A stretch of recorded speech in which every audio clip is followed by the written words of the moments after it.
அன்பார்ந்த பெரியோர்களே, தாய்மார்களே, இந்த எஸ்ஆர்எம் பல்கலைக்கழகத்தினுடைய இந்த அரங்கு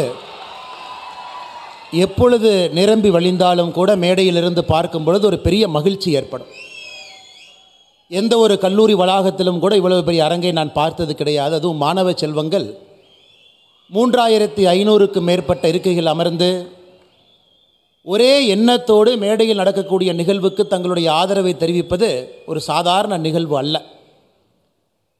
சொல் தமிழா சொல் என்கின்ற அற்புதமான நிகழ்வு முதன்முறையாக எஸ்ஆர்எம் குழுமம் இதை நடத்தியிருக்கின்றார்கள். தமிழகம் முழுவதுமே 9 மண்டலங்களில் கிட்டத்தட்ட 2000க்கும் மேற்பட்ட சகோதர சகோதரிகள் அவர்களுக்கு வழங்கப்பட்ட தலைப்பில் பேசி இன்றைக்கி இறுதிச் சுற்று, நேற்றும் இன்றும் இணைந்து இறுதிச் சுற்று நடந்து கொண்டிருக்கிறது. மேடையில் இவ்வளவு பெரிய மேடையில் பேசணும்னா ஒரு பெரிய தைரியம் வேணும். நான் மேடையில் இருக்கக்கூடிய பெரிய தலைவர்களை பற்றி பேசுவதற்கு முன்பாக இந்த வார்த்தையை இங்கே குறிப்பிட விரும்புகின்றேன். எங்கேயோ ஒரு இடத்துல நான் படித்தேனுங்க, அது இன்றைக்கி ஞாபகம் வருது. Courage is not the absence of fear, it is the ability to mask fear. தைரியம் என்பது பயமின்மை என்கின்ற பொருள் அல்ல. ஒரு இடத்தில் நம்முடைய பயத்தை மறைத்து நிற்பது தைரியத்திற்கான அறிகுறி என்கின்ற வார்த்தை இது. இந்த மேடையில் இருக்கக்கூடிய ஒரு மாணவ செல்வங்களும் கூட எவ்வளவு தைரியம் வேணுங்க, எவ்வளவு தைரியம் வேணும். இவ்வளவு பேருக்கு முன்னாடி வந்து நின்னாங்கனாவே அப்படியே பயந்து நிற்பேன். அது தமிழ்நாடு முழுவதுமே 9 மண்டலங்களில் அவ்வளவு தைரியமாக 2000 பேர் துணிஞ்சு தைரியமாக, என்னுடைய வார்த்தைக்கு ஒரு வலிமை இருக்கிறது, நான் அதை சொல்ல வேண்டும், பேச வேண்டும், அதை மக்களும் கேட்க வேண்டும் என்கின்ற ஒரு ஆசையில் எல்லா இடத்திலும் பேசி இவ்வளவு பேர் வந்து 74 நம்முடைய அன்பு தமிழ் சொந்தங்கள், மாணவ செல்வங்கள் இன்றைக்கி பரிசு வாங்குறாங்கன்னா சாதாரண ஒரு நிகழ்வு இல்லை. அதனால் நீங்கள் எல்லாம் மிகப்பெரிய அளவில் அவர்களுக்கு ஒரு கைத்தட்டு கொடுக்கணுங்க, மிகப்பெரிய அளவு, மிகப்பெரிய அளவில். ஏன்னா அடுத்த ஆண்டு இது 20,000 வர வேண்டும். ஏன்னா முதல் ஆண்டு என்பதால் இது 2000, அடுத்த ஆண்டு 20,000 வந்தால் மட்டும்தான் நாளை நம்மை பற்றி பேசக்கூடியவர்கள், நம்முடைய பிரச்சனையை பற்றி பேசக்கூடியவர்கள், நமக்காக போராடக்கூடியவர்கள் அந்த 20,000 நமக்கு கிடைப்பாங்க.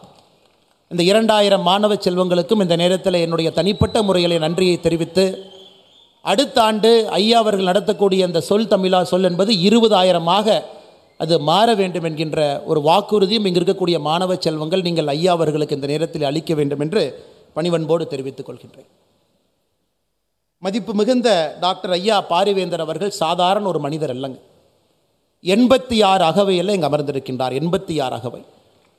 எல்லா துறையிலும் கூட கால் பதித்து சாதனையை செய்திருக்கக்கூடியவர்கள். அரசியல் துறை ஒரு பக்கம், சினிமா துறை ஒரு பக்கம், மீடியா அண்ட் என்டர்டெயின்மெண்ட் அந்த துறை ஒரு பக்கம், சிமெண்ட் நிறுவனத்திலிருந்து சாஃப்ட்வேர் கம்பெனியிலிருந்து ஒரு சாதாரண ஒரு மனிதன் சென்னையில் பல ஆண்டுகளுக்கு முன்பு ஒரு கோச்சிங் சென்டர், மாணவ செல்வங்களுக்கு இம்ப்ரூவ்மெண்ட் கோச்சிங் சென்டர் அதை ஆரம்பித்து இன்றைக்கி தமிழகத்தினுடைய ஒரு தலை சிறந்த பல்கலைக்கழகத்தினுடைய வேந்தர். அதையெல்லாம் தாண்டி போன பாராளுமன்றத்தில் ஐயா வந்து எம்பியாக இருந்தாங்க. ஒரு அற்புதமான பாராளுமன்ற உறுப்பினர். அவருடைய அட்டண்டன்ஸ் ரெக்கார்டை பாருங்கள். 80 வயசில் ஒருவர் 80 விழுக்காடுக்கு மேலே பாராளுமன்றத்தில் அட்டண்டன்ஸ் வச்சுருக்கிறாங்கன்னா அது சாதாரண ஒரு நிகழ்வு அல்ல. மக்களின் மீது மதிப்பும் மரியாதையும் இருந்தால் மட்டும்தான் அந்த வேள்வி. பல முறை நான் பார்ப்பேன், இரவு நாங்கள் இருவரும் உணவுக்கு சில நேரத்தில் சந்திக்கும் பொழுது 11 மணிக்கு சந்திப்போம். அடுத்த நாள் பாராளுமன்றம் இருக்கும். காலையில் 5:40 விமானத்தை எடுப்பாங்க சென்னையிலிருந்து டெல்லிக்கு சென்று நான் பாராளுமன்றத்திற்கு செல்ல வேண்டும் என்று. அப்படிப்பட்ட ஒரு வேட்கை. அது மட்டும் இல்லாமல் 5 ஆண்டுகளில் தன்னுடைய தனிப்பட்ட சொத்தாக 400 கோடி ரூபாய்க்கு மேலே அந்த தொகுதி மக்களுக்கு செலவு செய்திருக்கக்கூடிய ஒரு மாபெரும் மனிதன். வள்ளல் பாரியாகவும் அதே நேரத்தில் வேந்தராகவும் இருந்து 40 லட்சம் ரூபாய் இன்றைக்கி பரிசு பொருட்களை அள்ளி வழங்கி இருக்கிறாங்க. பணம் பெரிதல்ல. எங்கேயோ ஒரு இடத்துல படித்திருக்கின்றேன், ஒரு சங்க புலவன் மன்னன் முன்னாடி போய் நிற்கிறாங்க. பாடிய பிறகு பரிசு வரவில்லை. அந்த புலவன் அவர்கள் சொல்லுகின்றார், மன்னவனும் நீதானோ வளநாடும் நின்னதோ. இந்த உலகத்தில் மன்னவன் நீ மட்டும்தான் இருக்கின்றாயா, உன்னிடம் மட்டும்தான் வளமான நாடு இருக்கா? ஒரு பாடிய புலவனுக்கு பரிசு கொடுக்க முடியவில்லை, இல்லை என்றால் எப்படிப்பட்ட மன்னன் நீ என்று சொல்லி படித்திருக்கின்றோம்.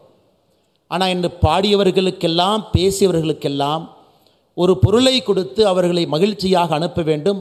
அது அடுத்த ஆண்டு இன்னும் ஒரு பெரிய தீப்பொறியாக மாற வேண்டும் என்கின்ற எண்ணத்தில் முதல் பரிசாக 5 லட்சம், இரண்டாவது பரிசாக 3 லட்சம், 2 லட்சம் மூன்றாவது பரிசு, ஒரு மண்டலத்திலும் முதல் பரிசு, இரண்டாம் பரிசு, மூன்றாம் பரிசு, இந்த கன்சலேஷன் ப்ரைஸ்னு சொல்லுவோம். கன்சலேஷன் என்கின்ற வார்த்தை சரியான வார்த்தை இல்லை. ஏன்னா நான் சின்ன ஒரு பள்ளிக்கூடத்தில் படித்த பொழுது மேடையில் ஒரு நாடகத்தில் பங்கேற்க வேண்டும். அந்த மேடையில் போனங்க. என்னுடைய ரோல் என்னென்னா, ஆக்சிடென்ட் ஆயிடுச்சு, நான் தான் விக்டிம். கத்தணும், ஐயோ அம்மா என்னை அடிச்சிட்டாங்களேன்னு கத்தணும்.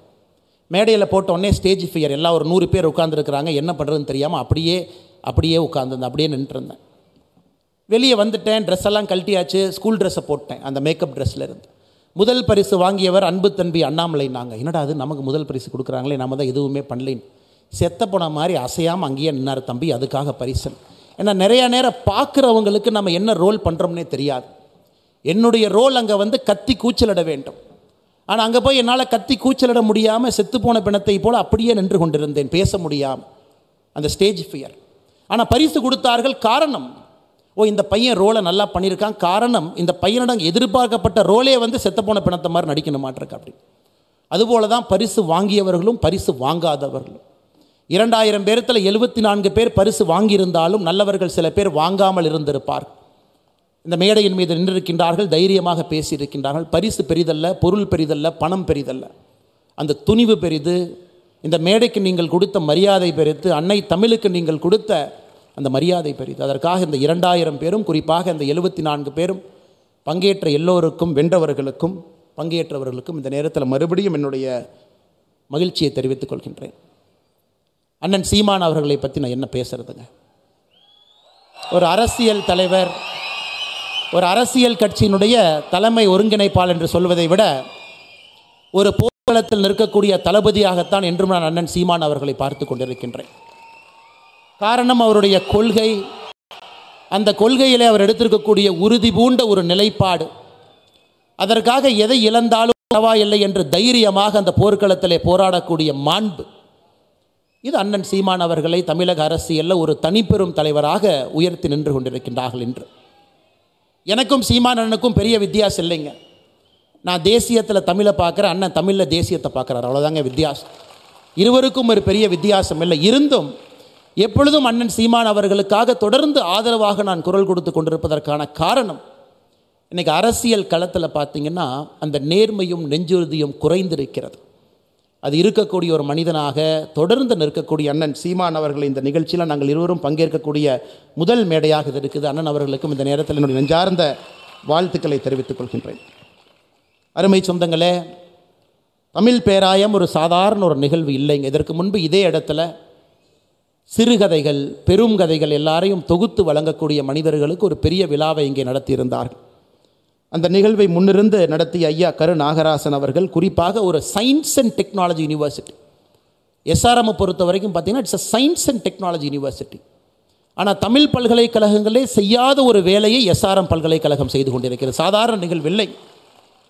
அதற்கு மிக முக்கிய காரணமாக இருக்கக்கூடிய இந்த குழுமத்தினுடைய தமிழ் பேராயம், அதனுடைய தலைவராக இருக்கக்கூடிய முனைவர் ஐயா கரு நாகராசன் அவர்களுக்கு என்னுடைய பாராட்டுக்களையும் வாழ்த்துக்களையும் இந்த நேரத்தில் தெரிவித்துக் கொள்கின்றேன். அருமை சொந்தங்களே, அற்புதமான 2 நபர்கள் இந்த இறுதிப் போட்டியினுடைய பார்வையாளர்களாக மட்டுமில்லை, பங்கேற்பாளர்களாக மட்டுமில்லை, ஒரு கடுமையான பணியை எடுத்திருக்கின்றார்கள். காரணம், 8 பேர் பேசுகிறாங்க, 3 பரிசு தான் கொடுக்க முடியும். அது நிச்சயமாக அந்த நெஞ்சில் ஒரு முல்லை போல் குத்தி கொண்டிருக்கும். சாதாரண ஒரு விஷயம் கிடையாது. அந்த குறிப்பாக அந்த கடைசி கட்ட தருணத்தில் அந்த 8 பேர்த்தையும் பார்த்து மார்க் போட்டு இவங்க தான் ஜெயிச்சாங்கன்னு சொல்கிற வேலை ஒரு சாதாரண வேலை இல்லை, அது சுமை. அந்த சுமையை தாங்கி மேடையின் மீது அமர்ந்திருக்கக்கூடிய 2 அற்புதமான மனிதர்கள், நான் பெரிதும் விரும்பி ரசிக்கக்கூடிய, உங்களுடைய நெஞ்சத்தையெல்லாம் எப்பொழுதும் கவரக்கூடிய பேராசிரியர் ஞான சம்பந்தன் ஐயா. எவ்வளோ எளிமையாக பேசினாங்க பாருங்கள். டிவியில் அவங்க வந்தாவே எந்த வேலையாக இருந்தாலும் தூக்கி போட்டு விட்டு எல்லோரும் அமர்ந்து பார்ப்போம். அப்படிப்பட்ட ஒரு நகைச்சுவை கலந்து தமிழ் மொழிக்கு முக்கியத்துவம் கொடுத்து பேசக்கூடிய அற்புதமான ஒரு மனிதர். அந்த அதே மேடையில் ஐயாவை சந்திப்பதிலே என்னுடைய ஒரு பாக்கியமாக இந்த நேரத்தில் நான் கருதுகின்றேன். அதே போல் மீடியா துறையில் எனக்கு ரொம்ப நெருங்கிய ஒரு மனிதர், நேர்மையானவர், நடுநிலைமையானவர், தன்னுடைய கருத்தை உறக்கமாக பேசக்கூடியவர், எல்லோரையும் மதிக்கக்கூடியவர், எந்த அரசியல் கட்சியாக இருந்தாலும் ஒரு நிலைப்பாடு எடுக்காமல் எல்லோருக்கும் சமமான மேடையை அமைத்து கொடுக்கக்கூடிய புதிய தலைமுறை தொலைக்காட்சி குழுமத்தினுடைய நிறுவன சீனியர் எடிட்டராக இருக்கக்கூடிய அருமையான கார்த்திகேயன் அவர்களுக்கும் இந்த நேரத்தில் என்னுடைய நெஞ்சார்ந்த வாழ்த்துக்களை, நன்றிகளை இந்த நேரத்தில் தெரிவித்துக் கொள்கின்றேன். அருமை சகோதரர் அருணாச்சலம் அவர்கள் பின்னாலிருந்து முழுவதுமாக இயக்கி இருக்கின்றார்கள். அவருக்கும் என்னுடைய வாழ்த்துக்களை தெரிவித்துக் கொள்கின்றேன். அன்பு சொந்தங்களே, சொல் தமிழா சொல் மிக முக்கியமாக தமிழகத்தில் இந்த நேரத்தில் நடத்தப்பட வேண்டிய நிகழ்வு. காரணம், இங்கே மாணவ அரசியல் இல்லை. ஒரு மாணவ அரசியல் இருக்கக்கூடிய இடத்துல ஒரு நாளும் சொல் தமிழா சொல்லாக இருக்கும். கல்லூரியில் ஆக்ரோஷமாக பேசுவாங்க. ஒரு மாணவர் சங்க தேர்தல் நடக்கும் பொழுது ஆக்ரோஷமாக இருக்கும். அங்கிருந்து அடுத்த கட்ட தலைவர்கள் கிடைப்பாங்க. அரசியலுக்கு மட்டும் இல்லை, அரசியல் என்பது ஒரு பரிணாமம். அவர்கள் எந்த துறைக்கு சென்றாலும் கூட அந்த மாணவ பருவத்தில், குறிப்பாக கல்லூரிகளில் மிகச்சிறப்பாக பேசக்கூடியவர்கள், ஆர்குமெண்டேட்டிவ், தான் சொல்லக்கூடிய கருத்தை வலிமையாக சொல்லக்கூடியவர்களை ஒரு கல்லூரி தயார் செய்து வெளியே அனுப்பும். ஆனால் நம்முடைய சாபக்கேடு, இன்னைக்கு கல்லூரிகளில் அரசியல் என்கின்ற வார்த்தை தவறாக போய் அது உச்சநீதிமன்றத்தில் James Michael Lyngdoh, JM Lyngdoh அவர்கள் தலைமையில் போட்டிருக்கக்கூடிய கமிட்டியினுடைய ரிப்போர்ட், அதன் அடிப்படையில் இந்திய பல்கலைக்கழகத்தில் கல்லூரிகளில் மாணவ அரசியல் என்பது கடுமையாக ஒரு நெருக்கடியில் நின்று கொண்டிருக்கிறது. அப்போ மாணவங்களுக்கு பேசுவதற்கான மேடை எங்கே இருக்குது, வாய்ப்பு எங்கே இருக்குது, எங்கே வந்து அவருடைய கருத்தை ஆணித்தரமாக அவர்கள் பதிவு செய்ய முடியும்?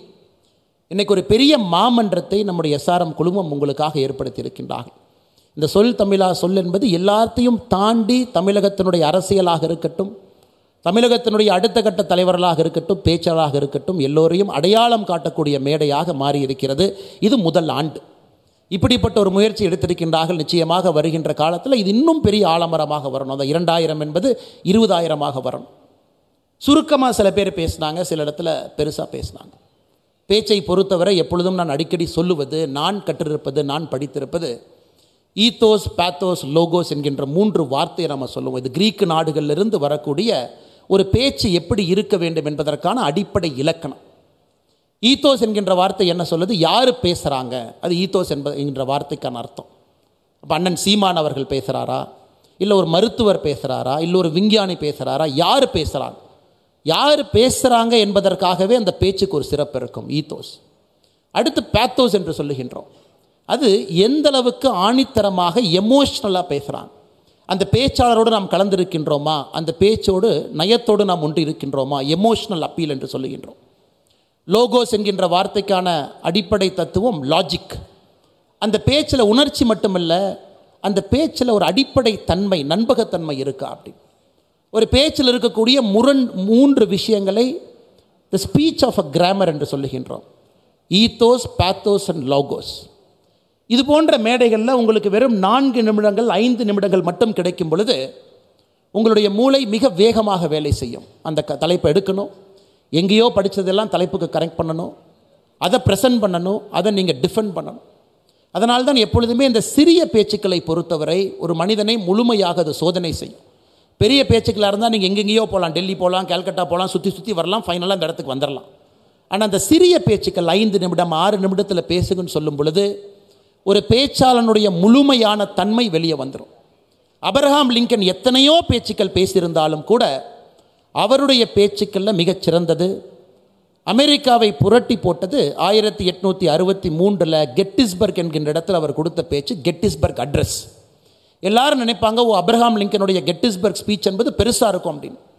வெறும் 271 வார்த்தைகள், ஒன்லி 271 வேர்ட்ஸ். யாருக்காவது ஆர்வம் இருந்தால் இன்றைக்கி நீங்கள் அந்த பேச்சு எடுத்து பார்க்கணும். எப்படி ஒரு பேச்சை ஒரு மனிதனால் கன்ஸ்ட்ரக்ட் பண்ண முடியும்? வெறும் 271 வார்த்தைகளில் எப்படி நம்மை கட்டி போட முடியும்? 271 வார்த்தைகளில் ஈத்தோஸ் இருக்குது, பேத்தோஸ் இருக்குது, லோகோஸ் இருக்குது, 3ம் இருக்கிறது. குறிப்பாக அமெரிக்காவில் நடந்த சிவில் வார நிறைவுக்கு கொண்டு வந்த ஒரு முக்கிய பேச்சாக அந்த பேச்சை பார்க்குறோம். அதே போல் எல்லோருக்குமே தனிப்பட்ட முறையில் ஒரு பேச்சாளரை பிடிக்கும், சில பேச்சுக்களை பிடிக்கும்.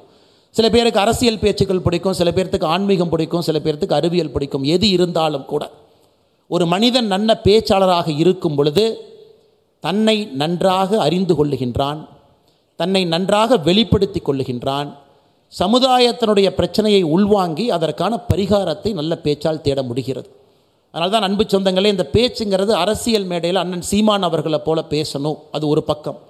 அதை தாண்டி நீங்கள் சாதாரண ஒரு நிறுவனம் நடத்தினாலும் கூட 4 பேர் அதில் பணியாளர்களாக இருந்தாலும் கூட அவங்ககிட்ட எப்படி பேசணும், எவ்வளவு தன்மையாக பண்பாக பேச வேண்டும், அது ஒரு பேச்சாளர்கிட்ட வரும்.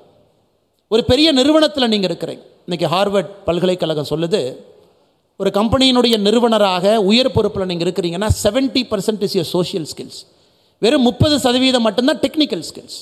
ஒரு கம்பெனியினுடைய சிஇஓ இருக்கிறீங்க, மைக்ரோசாஃப்டுடைய சிஇஓ இருக்கிறீங்க, 70% அந்த பொறுப்பினுடைய அடிப்படை உங்களுடைய சோஷியல் ஸ்கில்ஸ். எப்படி பேசுகிறீங்க, எப்படி ஒரு பொருளை விற்கிறீங்க, ஒரு கான்ஃப்ளிக்ட் இருக்கும்போது எப்படி டீல் பண்ணுறீங்க. வெறும் 30% மட்டும்தான் டெக்னிக்கல் நாலேஜ். அதனால் நீங்கள் வாழ்க்கையில் மேலே போக ஆரம்பிக்க உங்கள் டெக்னிக்கல் நாலேஜ் குறைவாகவும் உங்கள் சோஷியல் நாலேஜ் அதிகமாக இருக்கும். அது எங்கிருந்து வருங்க? பேச்சிலிருந்து வரும். இந்தியாவில் நமக்கு நிறைய சாதனையாளர்கள் வேண்டும், எல்லா துறையிலும் வேண்டும். அந்த சாதனையாளர்கள் தன்னை நன்றாக வெளிப்படுத்தி கொள்ள வேண்டும். தான் பணி செய்யக்கூடிய இடத்துல எல்லோரிடமும் நல்லா பழகணும், சோஷியல் ஸ்கில்ஸ் இருக்கணும். அதற்கு மேடை பேச்சு அவசியம். ஆனால் இன்றைக்கி மேடை பேச்சுக்கள் பொது இடத்துல பேசுவதை விட அதிகமாக செல்ஃபோனை பார்க்குறோம், கம்ப்யூட்டரை பார்க்குறோம், இன்ஸ்டாகிராமில் பேசாமல் ஒரு கருத்தை போட்டுட்டு ஓடி போய் ஒளிஞ்சிக்கிறோம். அது இன்றைய தலைமுறைக்கு இருக்கக்கூடிய அடிப்படை பிரச்சனையாக நான் பார்க்கின்றேன். ஒரு கருத்து இன்ஸ்டாகிராமில் சமூக வலைதளத்தில் போடுகின்றோம், அது முக்கியம், அந்த கருத்துக்கு ஒரு வலிமை இருக்குது. அதை விட பெரிய வலிமை வெளியே நீங்கள் பேசும் பொழுது உங்களுடைய பேச்சுக்கு அதை விட பெரிய வலிமை இருக்குது. அதனால் இந்த இன்ஸ்டாகிராம், சோஷியல் மீடியா, இந்த யுகத்தில் இருக்கக்கூடிய குழந்தைகள் நீங்கள் பேசி பழகணும், நிறைய பேசணும். நீங்கள் பேசும் பொழுது மட்டும்தான் தடுமாற்றத்திலேருந்து வெளியே வருவீங்க. ஏன் இங்கே உங்கள் முன்னாடி தைரியமாக நான் பேசிகிட்டு இருக்கேன். எனக்கு ஒரு காலத்தில் திக்கி பேசும், எனக்கு ஒரு காலத்தில் திக்குவா, என்னால் பேச முடியாது. நான் பஸ்ஸில் போய் டிக்கெட் எடுக்கணும் அப்படின்னா கூட நான் சிரமப்படுவேன். என்னால் சில வார்த்தைகள் வராது, இப்போ வராது, வராது. அப்போ டிக்கெட் எடுப்பதற்கு கூட நான் சிரமப்படுவேன். நான் படிக்கக்கூடிய பள்ளியில் ஒரு ஆசிரியர் கண்டுபிடிச்சிட்டாங்க, அண்ணாமலை கிட்ட சில வார்த்தையை டக்குன்னு கேட்டால் அவனால் பேச முடியாது, அதனால் பொறுமையாக கேட்டால் தான் பேசுவான். 6வது 7வது படிக்கும் பொழுது அந்த ஆசிரியர் என்ன பண்ணாங்கன்னா, என்னை அதிகமாக பேச வச்சாங்க. ஸோ டெய்லி அன்றைய தினம் செய்தித்தாளை வாசிக்கணும், தம்பி அண்ணாமலை வாசிப்பார். ஒரு பெரிய பேச்சாளர் பேசுகிறாங்க, அந்த பேச்சாளருக்கான முன்னுரிமையை முகவுரையை அண்ணாமலை சொல்லுவார். நன்றி அறிவிப்பு அண்ணாமலை பேசுவார். பேச வச்சாங்க. பேசிக்கொண்டே இருந்தேன்.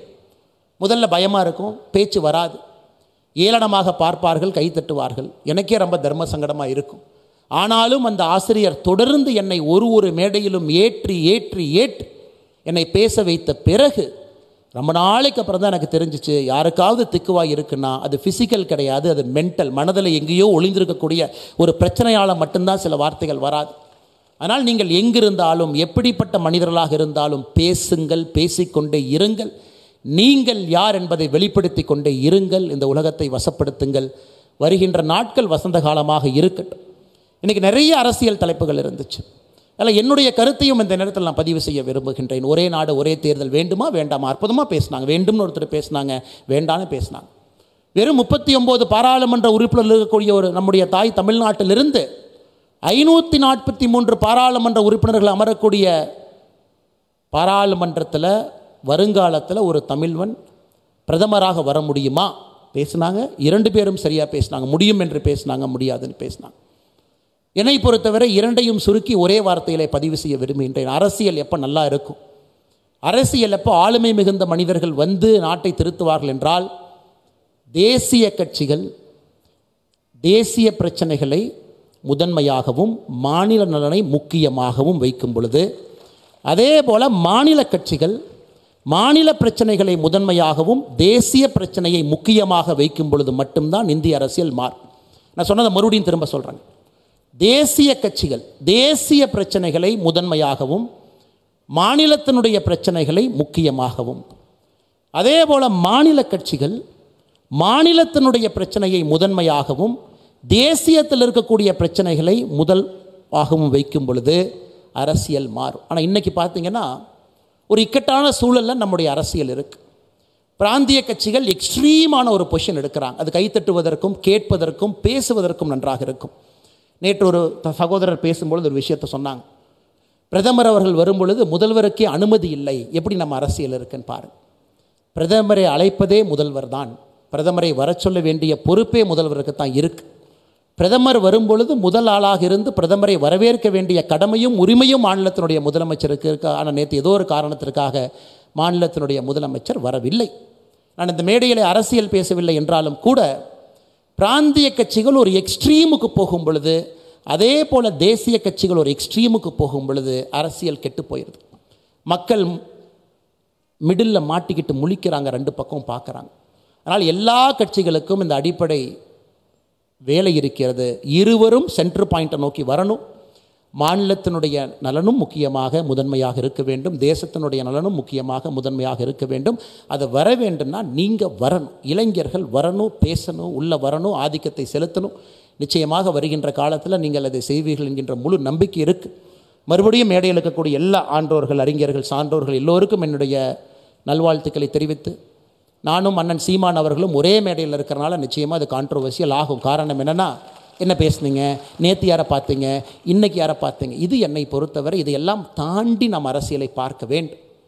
அரசியலில் மறுபடியும் மனிதர்களுக்கு மரியாதையும் முக்கியத்துவமும், எந்தவித கொள்கைகள், கோட்பாடுகள், வித்தியாசங்கள் இருந்தாலும் அதையெல்லாம் தாண்டி ஒரு சென்டர் பாயிண்டில் கைகுலுக்கி தமிழகத்தினுடைய நலனுக்காக, இந்தியாவுடைய நலனுக்காக அரசியல்வாதிகள் எப்பொழுதும் நிற்க வேண்டும். அதுபோன்ற ஒரு நாகரிகமான அரசியலை நாம் முன்னெடுக்க வேண்டும். அப்படிப்பட்ட மேடையை இங்கே அமைத்து கொடுத்த ஐயா பாரிவேந்தன் அவர்களுக்கு இந்த நேரத்தில் என்னுடைய நெஞ்சார்ந்த வாழ்த்துக்களை, நன்றிகளை தெரிவித்து, மிக பொறுமையாக இங்கே காலையிலிருந்து அமர்ந்திருந்து என்னுடைய பேச்சையும் மற்றவருடைய பேச்சையும் கேட்டுக்கொண்டிருக்கக்கூடிய மாணவ செல்வங்களுக்கும் என்னுடைய நன்றிகளை தெரிவித்துக் கொள்கின்றேன். நன்றி, வணக்கம். பாரத் மாதா கி ஜெய்.